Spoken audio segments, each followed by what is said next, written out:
دیکھیے ایسا محسوس ہو رہا واقعی آپ بہت اچھا مشاعرہ سن رہے ہیں، لیکن کبھی کبھی مجھے ایسا لگنے لگتا ہے کہ آپ کا بیلنس کچھ ختم ہو گیا ہے.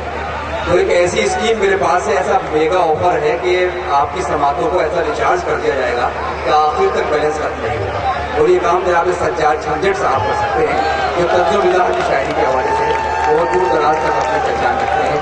میں ان سے گزارش کرتا ہوں تشریف لائیں جناب سجاد جھنجھٹ صاحب جن کا تعلق اردو سے.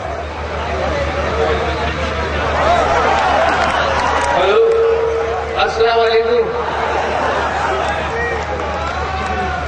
ہم جہاں جائیں وہاں لفڑا نہ ہو، دوستو جھنجھٹ ہے امبی نام کے. ہم جہاں جائیں وہاں لفڑا نہ ہو، دوستو جھنجھٹ ہے امبی نام کے. کیا کریں یہ نام ایسا مل گیا، ہم بھی بڑھنا آدمی سے کام کے. اب داعش پر آج کل شاعروں کا ڈاکٹر ہونا یا ڈاکٹروں کا شاعر ہونا، ڈاکٹر فلاں ڈاکٹر فلاں ڈاکٹر، تو چار مصرے پیش کرنا. آپ لوگوں کو شاید معتبر دکھنے لگوں، یہ بھی ہو سکتا ہے اچھے ریٹ میں دکھنے لگوں. آپ لوگوں کو شاید معتبر دکھنے لگوں، یہ بھی ہو سکتا ہے اچھے ریٹ میں دکھنے لگوں. اور صرف جھنجھٹ نام سے عزت نہیں مل پائے گی، سوچتا ہوں میں بھی خود کو ڈاکٹر لکھ لوں. سوچتا ہوں میں بھی خود کو ڈاکٹر لکھنے لگوں. ماشاءاللہ پہلی بار ایک شمع جلتی رہی، لیکن دو شمع جب پہلے جلی تو میں نے دیکھا کہ آج دونوں میل فیمیل دونوں جلا گئے ہیں وائف ہسبینڈ. شمع پروین اور شمیم صاحب دونوں یہاں موجود ہیں.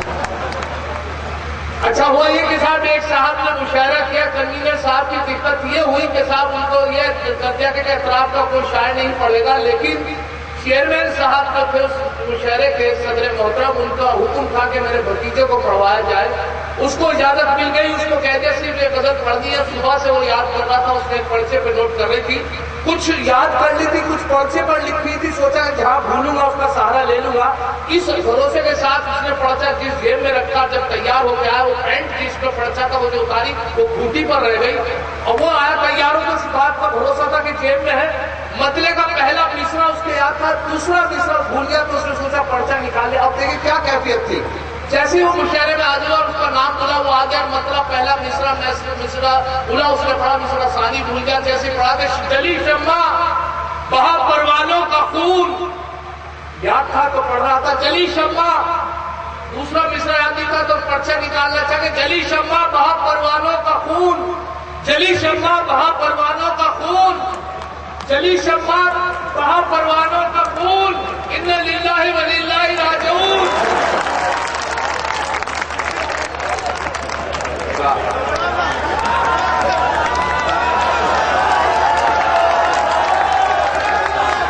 ابھی محترمہ پڑھ رہی تھی، جیسا میرے دوست ڈاکٹر بلال صاحب نے کہا کہ رات میں آ جانا، گھاٹ پہ آ جانا، پتہ نہیں کیا کہا تو اس میں میں چار مصرے آپ کی نظر کر رہا ہوں. اور دیکھیں کہ قومی یکجہتی کے چار مصرے جھنجھٹ کے کہ دیکھ کر جس کو سیاہ رات بھی شرماتی ہے، دیکھ کر جس کو سیاہ رات بھی شرماتی ہے، چھوکری ہے وہ جواں سال میرے مالی کی.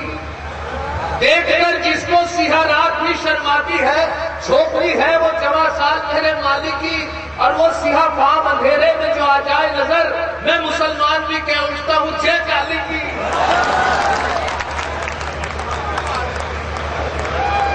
اب یہاں سے چار مصرے اور آپ کی نظر کرنا ہوں کہ اس کو جب میں حاضر ہوا تو ٹرین کے اندر کوئی نہ کوئی جھنجٹ ہو جاتا ہے. اس کو جھنجٹ ہوا کہ میں ٹرین میں بیٹھا تھا تو سوچ رہا تھا کون سا اسٹیشن آیا. نیند میں تھوڑا پریشان تھا. ایک صاحب باہر جھانک رہے تھے. میں نے ان سے پوچھا کہ بھائی صاحب کون سا اسٹیشن آیا ہے؟ تو انہوں نے مجھ سے بتایا ریلوے اسٹیشن.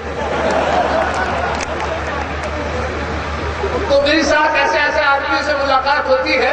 میرے بہت اچھے دوست ہے، بلا ان کا نام ہے، اور وہ رکشہ چلاتا ہے. میرے ساتھ کھیلا، میرے ساتھ پڑا ہوا ہے. چوراہے پہ رکشہ کھڑی تھی، میں بیگ ٹانگے ہوئے جا رہا تھا اور مشاعرے کے لیے آ رہا تھا. 15 دن پہلے کی بات ہے. تو میں نے دیکھا کہ یار کسی اور کو بھی پیسے دینے ہیں، تو میں نے اس سے مخاطب ہوا، اپنا دوست تھا کہ چلو اس سے رکشہ کے پیسے دیا. میرے ساتھ کھیلا، مجھے بھی مثال دے کے اس کی میرے ساتھ چھیڑخانی کرتا. تو میں نے پوچھا چائے پی رہا تھا تو رکشہ کھڑی تھی ایک طرف. میں نے کہا بلے بھائی رکشہ خالی ہے کیا؟ کہتے لے جاؤ سکتے ہیں ڈوبی ہوں کیا بھائی ہو یار. اچھا 15 دن بعد سیم سچویشن وہی بیگ لگا ہوا، وہی چائے پیا ملنا، ویسی رکشا کھڑی ہوئی ہے تو میں نے خود چپکا، میں نے کہا پھر اس سے اگر میں نے پوچھا رکشا اسی کی لے جانی تھی کہ رکشا خالی ہے تو پھر یہی بات کہتے گا، اپنے دوسرا انداز بھی ہوتا ہے رکشا کا پوچھنے کا۔ اب کی بار میں نے پوچھا مجھے پلے بھائی چل جاؤ کیا بس اڈے؟ چلو میں تو چلا جاتا، رکشے کا کون خیال رکھے گا؟ تو یہ میرے ساتھ دقتیں آتی ہے۔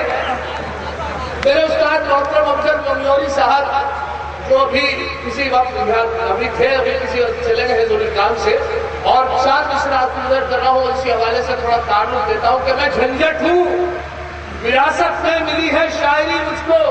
میرے والد محترم قمر کہکشانی صاحب راشی دار کے ساتھ تشریف رکھتے ہیں، جانتے ہیں میرے عزیز انکل ہیں، ان کی 2 کتابیں شائع ہوئی ہیں، تو یہیں سے میں آپ کو نظر کرتا ہوں، بڑی ڈیوٹی سیدھی کی ہے شاعروں کی، جو اس مقام پر پہنچا ہوں۔ 12 مصرے اسی حوالے سے کہ میں جھنجھٹ ہوں، وراثت میں ملی ہے شاعری مجھ کو، میرے ابا کے دادا جان کے دادا بھی شاعر تھے۔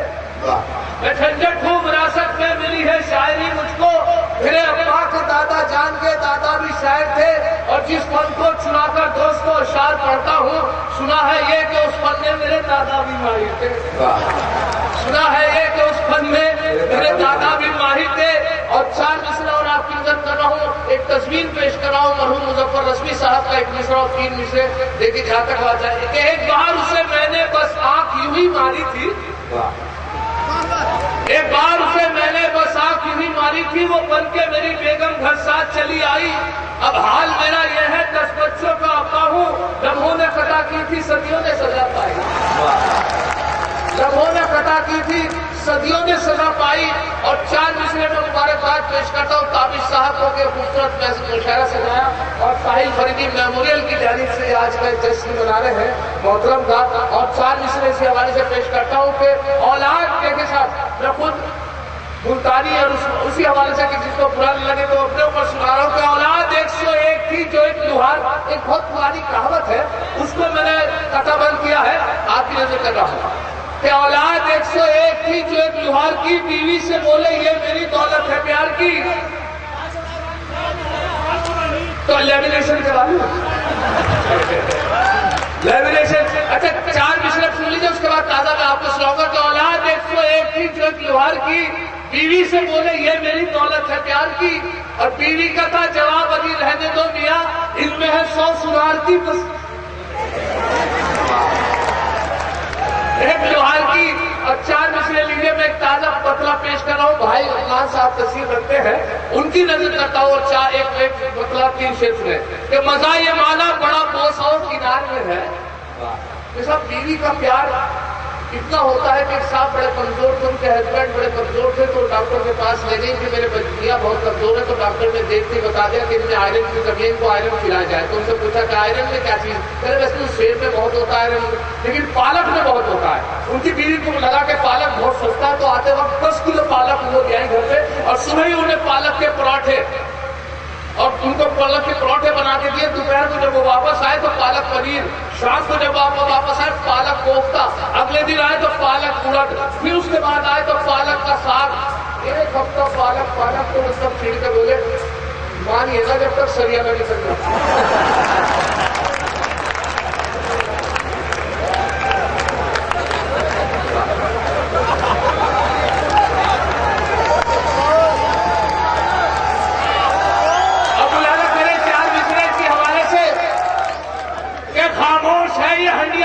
محبت دیکھیں، اب مطلب سنیں کہ خاموش ہے یہ ہنڈیا وہ کرچھا تیرے بغیر، خاموش ہے یہ ہنڈیا وہ کرچھا تیرے بغیر، اور اوندھا پڑا ہوا ہے یہ چولہا تیرے بغیر، اور نور النساء تو جب سے گئی اپنے مائکے، نور النساء تو جب سے گئی اپنے مائکے، بے نور ہو گئی میری دنیا تیرے بغیر، اور تکیہ بھی ٹینشن میں ہے بستر بھی ہے اداس، تکیہ بھی ٹینشن میں ہے بستر بھی ہے اداس، اچھا لگے نا رات میں سونا تیرے بغیر۔ اب اچھا میری بیوی بہت چھوٹی ہے میری لمبائی کے حساب سے، تو میں نے ایک صاحب سے اعتراضاً کہا کہ میری بیوی بہت چھوٹی ہے، تو انہوں نے مجھے تسلی دی کہ بھائی صاحب مصیبت جتنی چھوٹی ہے اتنی بہتر۔ اب اسی حوالے سے 4 مصرے پیش کر رہا ہوں کہ دیکھ لی تیری خدائی دیکھ لی، 1.5 فٹ کی دی لگائی دیکھ لی، دیکھ لی تیری خدائی دیکھ لی، 1.5 فٹ کی دی لگائی دیکھ لی، دیکھنا جس کا کوئی مشکل نہیں، جب ذرا گردن جھکائی دیکھ لی۔ اب یہاں سے مطلب سناتا اور خان بھائی کی نظر بالکل تازہ 3-4 شعر پیش کر رہا ہوں کہ مزہ یہ مانا بڑا بوساؤ کنار میں ہے، مزہ یہ مانا بڑا بوساؤ کنار میں ہے، مگر یہ ڈیلی نہیں ہے، کبھی کبھار میں ہے۔ مزہ یہ مانا بڑا بوساؤ کنار میں ہے، مگر یہ ڈیلی نہیں ہے، کبھی کبھار میں ہے۔ اور ادھار پیتا تھا ٹھرا جو روز ٹھیکے پر، ادھار پیتا تھا ٹھرا جو روز ٹھیکے پر، جناب شیخ سے ایسی پٹی کے بال میں ہے۔ ادھار پیتا تھا ٹھرا جو روز ٹھیکے پر، جناب شیخ سے ایسی پٹی کے بال میں ہے۔ اور ایک اور قافیے کی بات چاہوں گا، ملاحظہ کریں کہ تڑپ کے سیج سے بولی یہ دختر عطار، تڑپ کے سیج سے بولی یہ دختر عطار، تیرا علاج کہیں ہے تو بھی کمار میں ہے، تیرا علاج کہیں ہے تو بھی کمار میں ہے۔ اور شعر ملاحظہ کریں کہ ضرور تو کسی نیتا کے گھر کا کھا آیا، ضرور تو کسی نیتا کے گھر کا کھا آیا، حرام رزق کی بدبو تیری ڈکار میں ہے۔ ضرور تو کسی نیتا کے گھر کا کھایا، حرام رزق کی بدبو تیری ڈکار میں ہے۔ سنا ہے کہ جب سے کہ جھنجھٹ میں بن گیا شاعر، سنا ہے جب سے کہ جھنجھٹ میں بن گیا شاعر، میرا حریف اسی روز سے بخار میں ہے۔